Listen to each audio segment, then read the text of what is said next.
This is the expanded video that explains the alert, time log, missing sales non-task activities, and how to navigate to it. Normally, you would review this report by starting with the workflow navigation or selecting this report after you enter or edit data in the time log template. I will start with an overview of the alert, time log, missing sales non-task activities, and then we'll walk through the navigation. The alert, time log, missing sales non-task activities displays the number of days since you last entered any work time in the time log for any sales non-task activity. For this particular last date, we see the day and the date and the name and description of the activity for which that occurred, also the number of scheduled hours and the number of actual work hours. Then for each of these sales non-task activities, we repeat the information for the last date on which you entered work time. And finally, in this last section, for each date since you registered with Time to Money, those sales non-task activities not entered in the time log. This information gives you a clear illustration of how long it has been since you last reported any sales non-task activity and whether you may need to report on additional sales non-task activities in the time log.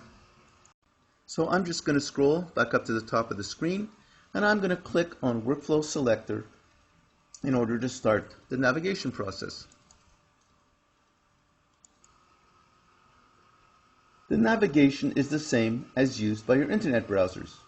For a shorter version of this tutorial with only minimal explanations, select the Quick Start Alert, Time Log, Missing Sales Non-Task Activities video.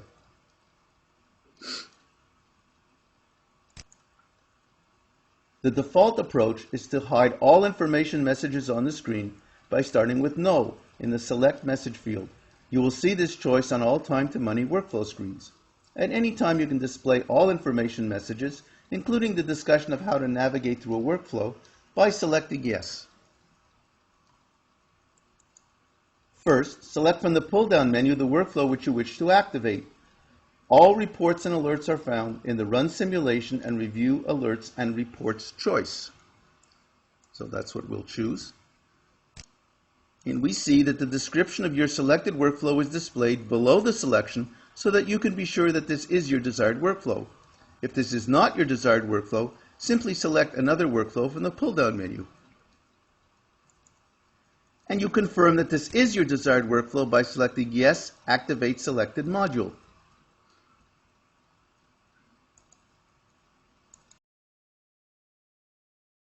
Time to Money displays your selected report in this new tab, which we can see here. You can get a PDF copy of this report by clicking on the PDF button in the right-hand corner of the screen. You can log out from Time to Money when you've completed your session by clicking on the Sign Out menu item in the upper right-hand corner of all Time to Money screens.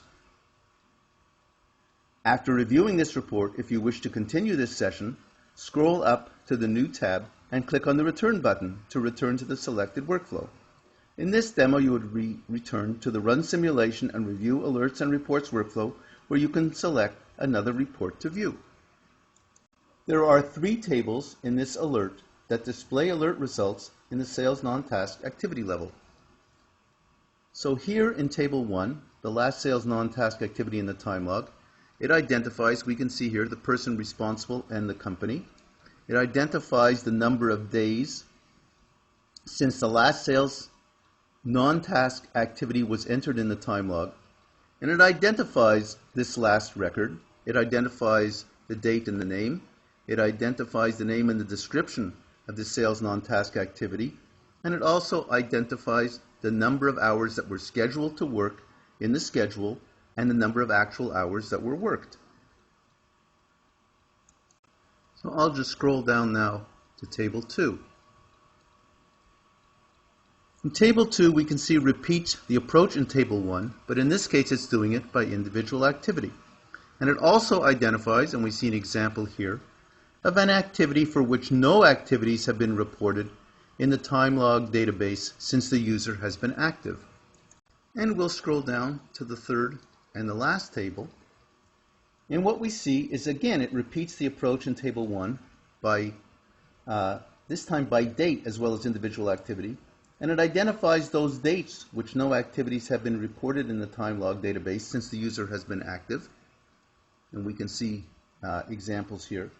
And it identifies those activities for which no record exists in the time log database on a date in which there were at least some activities, and we see an example here. This completes the description of the 3 results tables of this report. And this also completes the expanded video that explains the alert time log, missing sales task activities, and how to navigate to it.